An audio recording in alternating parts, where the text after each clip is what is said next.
वैदिक पंचांग दिनांक 15 नवंबर 2025, दिन शनिवार, विक्रम संवत 2082, शक संवत 1947, आयन दक्षिणायन, ऋतु हेमंत ऋतु, मास मार्गशीर्ष मास, गुजरात महाराष्ट्र अनुसार कार्तिक मास, पक्ष कृष्ण, तिथि एकादशी 16 नवंबर रात्रि 2:37 तक तत्पश्चात द्वादशी, नक्षत्र उत्तरा फाल्गुनी रात्रि 11:34 तक तत्पश्चात हस्त, योग विश्वकर्म 16 नवंबर सुबह 6:47 तक तत्पश्चात प्रीति, राहु काल सुबह 9:36 से सुबह 11 बजे तक, सूर्योदय सुबह 6:50, सूर्यास्त शाम 5:55, दिशा शूल पूर्व दिशा में, व्रत पर्व विवरण।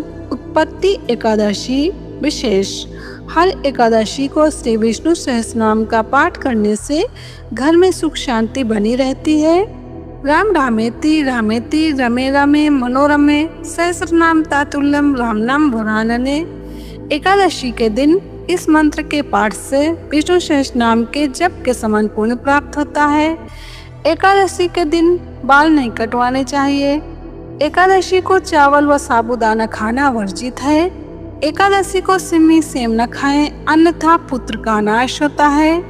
जो दोनों पक्षों की एकादशियों को आंवले के रस का प्रयोग कर स्नान करते हैं, उनके पाप नष्ट हो जाते हैं। वैदिक पंचांग विष्णुपदी संक्रांति। जब तिथि 16 नवंबर 2025 रविवार को विष्णुपदी संक्रांति, पूर्णकाल सुबह 7:53 से दोपहर 1:45 तक। विष्णुपदी संक्रांति में किए गए जप ध्यान व पुण्य कर्म का फल लाख गुना होता है। पद्म पुराण सृष्टि खंड में वर्णन है।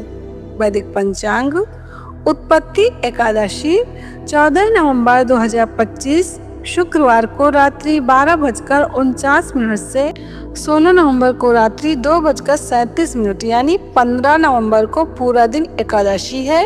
विशेष 15 नवंबर शनिवार को एकादशी का व्रत उपवास रखें। उत्पत्ति एकादशी व्रत करने से धन धर्म और मोक्ष की प्राप्ति होती है। पद्म पुराण में वर्णन है। वैदिक पंचांग स्नान के साथ पाए अन्य लाभ। गोमय यानी कि देशी गौ गोबर को पानी में मिलाकर उससे स्नान करने पर लक्ष्मी प्राप्ति होती है तथा गौमूत्र से स्नान करने पर पाप नाश होता है। गौदुग्ध से स्नान करने पर बल वृद्धि एवं दही से स्नान करने पर लक्ष्मी की प्राप्ति होती है, लक्ष्मी की वृद्धि होती है। अग्नि पुराण में वर्णन है। स्रोत ऋषि प्रसाद। वैदिक पंचांग पौष्टिक खजूर 132 प्रकार की बीमारियों को जड़ से उखाड़ने वाला त्रिदोष नाशक खजूर, तुरंत शक्ति स्फूर्ति देने वाला, रक्त मांस व वीर्य की वृद्धि करने वाला, कब्ज नाशक, कांतिवर्धक, हृदय व मस्तिष्क का टॉनिक है। सेवन कैसे करना है वो भी समझ लेते हैं। बच्चों के लिए 2 से 4 और बड़ों के लिए 4 से 7। स्रोत लोक कल्याण सेतु। वैदिक पंचांग संपादक अंजनी बहन नीलेश ठक्कर। वैदिक पंचांग प्रकाशित सूरत शहर गुजरात। वैदिक पंचांग